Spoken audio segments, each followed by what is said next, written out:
back to the WCG for the afternoon session on day 2 of the third statewide traffic management test match.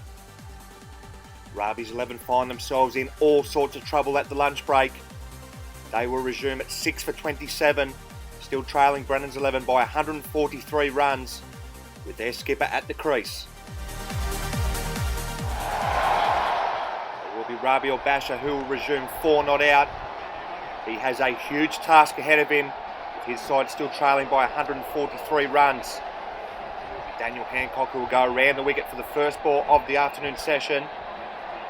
In now to full toss, and Rabi Basha flays that on the leg side and gets a boundary first up in this afternoon session. A loosener there from Hancock, and Basha adds to his tally. Positive start to the session there from Basha, as Hancock will continue around the wicket. And this one's a short delivery, and Rabi Basha hammers this one for 6. Well, this was a horrible delivery here from young Hancock. It's set up nicely, and Basha goes bang. And a poor start to the session here for young Hancock, as he's into Basha again, and that one's a better delivery. It's a full and straight delivery, and Basha just defends on the offside. Basha has raced to 14, the highest score of the innings, as Hancock bowls again to him now, and that's a good length delivery. Basha just has a push at it outside the off stump, and he's beaten. So the final ball of the opening over after the lunch break. Hancock continues to Basha. It's a full delivery as a wild smarter. He's going to take on a sing. He's going to be running out here. Oh no, he's not! Scott has had an absolute brain fart here. How on earth has Basha got away with this? He goes for a single. Scott hesitates. Oh, that is the blooper of the series. Unbelievable. 6 for 38 as Pasterfield will bowl now to Basha. And this one's a good length delivery, and Basha just defends that on the leg side. Well, Scott has had some memorable moments here at the WCG, but that is one he'll want to forget.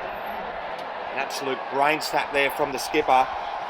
As Pasterfield will continue over the wicket to Basha. And this one's hit back down past him for 4. Basha has come out swinging in this middle session. It's a shorter delivery, he rocks back. Too much power there for Pasterfield. 6 for 42 as Pasterfield will continue to Basha. In now, this is a shorter delivery, and Basha just defends that once again. The decent captain's knocked this. Has moved along to 18. He's still got a long way to go if he's going to get his side back into this contest. So Pasterfield bowls again to Basha, and this one's a short delivery, and Basha smokes this on the leg side for another boundary. He moves into the 20s. Rabi's 11, 6 for 46.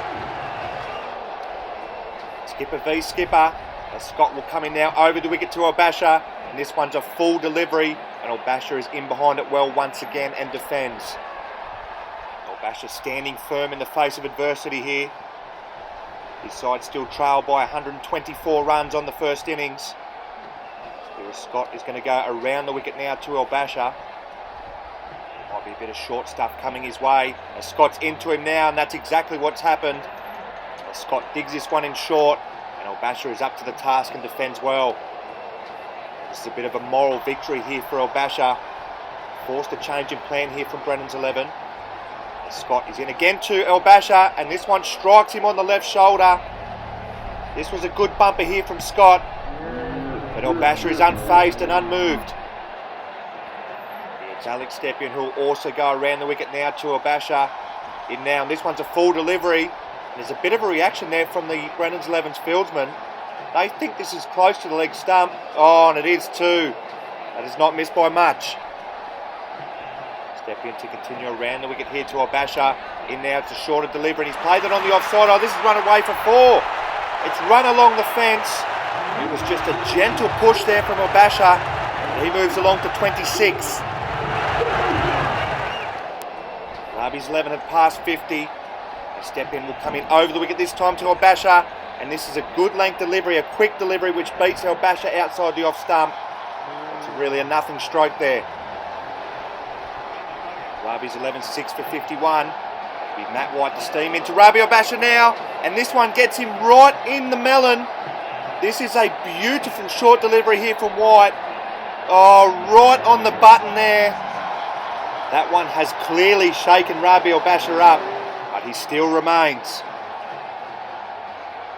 White will continue again to El-Basha over the wicket. In now, it's another short delivery, but this one sails wide past Rabi El-Basha's head, and he gets well out of the way of it. That was the most lethal bouncer I think we've seen here at the WCG for quite some time. Here's White will continue again to El-Basha, and he gets a thick edge, and he's gone this time. He was shaking his finger here to the umpire, and the umpire hasn't given him out here. This must have just missed the auto wiki. Oh no, it's well inside. El-Basha gets away with one. Well, White is not amused, as you can imagine. He'll steam into El-Basha for his final delivery, and this one flashes down the leg side. El-Basha survives. 6 for 52, as bowling will come in now over the wicket to El-Basha. This one's a good length delivery, and El-Basha just defends that on the offside. Rabi's 11 need just 33 now to avoid the follow-on. Reminded that the follow-on can be enforced if the opposition is bowled out for less than half of your first innings total. As bowling bowls again to El-Basha, and he just plays that back down the pitch for no run. So that'll be the first checkpoint there for Rabi's 11. Still got Schaefer in the shed, so it's definitely doable. As bowling bowls again to El-Basha now, and this one's a short delivery on the leg side, and El-Basha puts this away for 4. Drops his bat in the process. He moves along to 30. This is El-Basha's highest score for 3 years at the WCG. As his brother Hamid will come into him now, and that's a beautiful delivery which beats Rabi outside the off stump. Yeah, that's a brilliant start to the over for Hamid. Rabi survives. And El-Basha will continue over the wicket once again to his brother. In now, and this one's a shorter delivery. And El-Basha gets over the top of it pretty well, to be fair, as it evades Scott in that silly point region for no run. It's been a good rear guard action from the skipper. As his brother will come into him now over the wicket. In now, it's a full delivery, and there's a massive appeal here. Oh, and he's been given out! He's been given out, LBW! He's been deemed to have not played a stroke here. Oh, he might be a bit stiff. His long and brave stay at the crease has come to an end. So it's Ryan Schaefer, the final man to make his way to the crease for Rabi's 11. Still require 27 runs to avoid the follow-on. Will be quite interesting to see what Brennan's 11 do if they get to that mark. Yes, so it will be Hamid El-Basha to bowl to Ryan Schaefer for his first delivery. In now to full delivery, but Schaefer goes back and across and gets a thick inside edge off the fence. Schaefer is off the mark. It'll be Scott into Schaefer for the 22nd over of the innings. It's a full delivery. Schaefer hasn't offered a stroke here. Oh, and the umpire says not out. And Scott collapses on the ground. He cannot believe this has not been given out. Oh, this is not the best angle to judge it, but that looks dead. 7 for 59. As Scott will continue to Schaefer over the wicket. In now, it's a full delivery, gets a thick inside edge onto his leg, and he scrambles through for a single. Good busy cricket there from Schaefer. Rabi's 11 require 25 to avoid the follow-on. And Scott will continue again to Schaefer, and this one's a slower ball, but it's a full toss, and Schaefer hammers it back past him for 4. Yeah, that didn't come out right there for Scott, and he pays the price. Rabi's 11, 7 for 64. Scott will come into Schaefer once again, and this one's a full in swinging delivery, and this one sneaks through and knocks Schaefer over. That's the end of the innings. They've been bowled out for 64. So despite a rear guard action from Rabi's 11 skipper, they have been bowled out for 64 in their first innings, still trailing Brennan's 11 by 106 runs. And we are being told that Brennan's 11 will enforce the follow-on. El-Basha, Lavin and Ibrahim were the only Rabi's 11 batsmen able to reach double figures, with El-Basha top scoring with 30. Stepien, the pick of the bowlers for Brennan's 11, taking 2 for 5 off his 3 overs, as Rabi's 11 will have to go again just before tea. So it's going to be Pat McGregor who will open up this second innings for Rabi's 11. Has had a horror series with the bat so far. Has one last innings in this series to restore some pride. Rabi's 11 following on as Matt White will come into Pat McGregor for the first delivery. Oh, and he's beaten him outside the off stump with an absolute beauty. And it looks like McGregor's going to attack from the off. White to continue to McGregor over the wicket in the opening over. In now to full delivery, and McGregor goes bang down the ground for 6. That is a beautiful stroke. Well, he may have had a torrid time with the bat this series. That's one of the shots of the match. No wicket for 6 in the second innings. As White will steam in again to McGregor. That is a brute of a delivery which sails past McGregor's head as he has a wild swipe at it but doesn't make contact. No wicket for 6 as Alex Stepien will come in around the wicket to McGregor. Oh, and he's hit this one over the fence.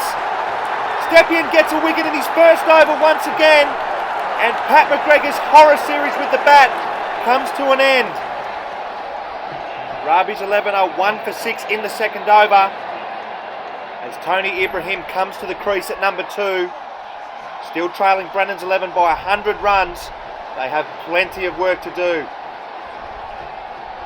So it'll be Alex Stepien to charge into Tony Ibrahim around the wicket. In now to short delivery. And Ibrahim lets that go outside the off stump. Tony Ibrahim was one of only a few Rabi's 11 batsmen that could get into double figures in that first innings. Can he do the same now? Here is Stepien comes into him now, and this one's a short delivery, but this time it goes down the leg side, and Ibrahim lets that one go again. Can Ibrahim survive till the lunch break? That'll be his first checkpoint. Stepien will steam in around the wicket to him once more. In now it's another short delivery, but he hasn't flayed it, and he's got a nick through to the keeper. That's the second wicket down for Rabi's 11 in this second innings. Ibrahim goes for a duck, and Stepien has 4 for the match. Rabi's 11 in all sorts of trouble once again in their second innings, as Todd Lavin will make his way to the crease. Humiliation almost complete by the looks of it here for Rabi's 11. So it'll be Alex Stepien to steam into Todd Lavin for his first delivery. In now, it's another short delivery, and it's a brute of a delivery that strikes Lavin. Oh, that's a tough one to get first up, but Lavin survives. Rabi's 11 2 for 6. As Mark Pasterfield will come into bowl the 4th over of the innings, and this one's a full delivery which slips down the leg side, which Lavin plays a stroke at but doesn't connect.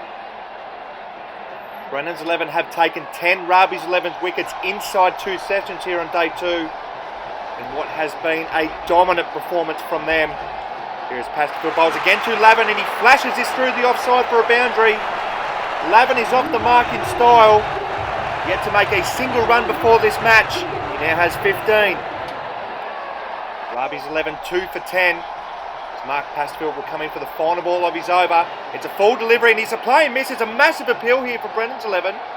They are convinced they've heard something here. The umpire says not out.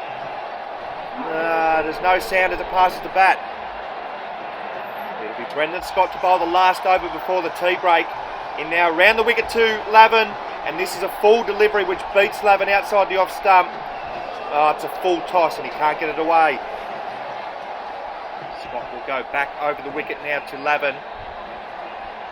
In now, it's a good delivery outside the off stump. This one swings away. And Lavin has a poke at it, but doesn't make contact. So just 2 deliveries left for Lavin to negotiate in this afternoon session. Scott will come into him again over the wicket. He is quite a long way outside his crease. Was trying to negate the swing from Scott, but he doesn't offer a stroke and is clean bowled here. Oh, I'm not sure what he was thinking, but he's gone. Rabi's 11, 3 for 11 just before the tea break here on day 2. Having been asked to follow on, they still trail Brennan's 11 by 95 runs, and they're in all sorts of trouble. So the final ball of the afternoon session, it'll be Scott into Johnson. He's hit on the pad, he hasn't offered a stroke, and he's been given! He's been given out first delivery! He stands there in disbelief, he doesn't agree with this decision. Oh, that's close enough by the looks of it. It's dangerous to leave the in-swinging delivery, and they're just about done here, Rabi's 11. So Ravi's 11 having been asked to follow on by Brennan's 11. Go into the tea break at 4 for 11 in their second innings. Still trailing Brennan's 11 by 95 runs. And they look just about finished. Brennan's 11 will be moving into the kill in this evening's session to complete the whitewash.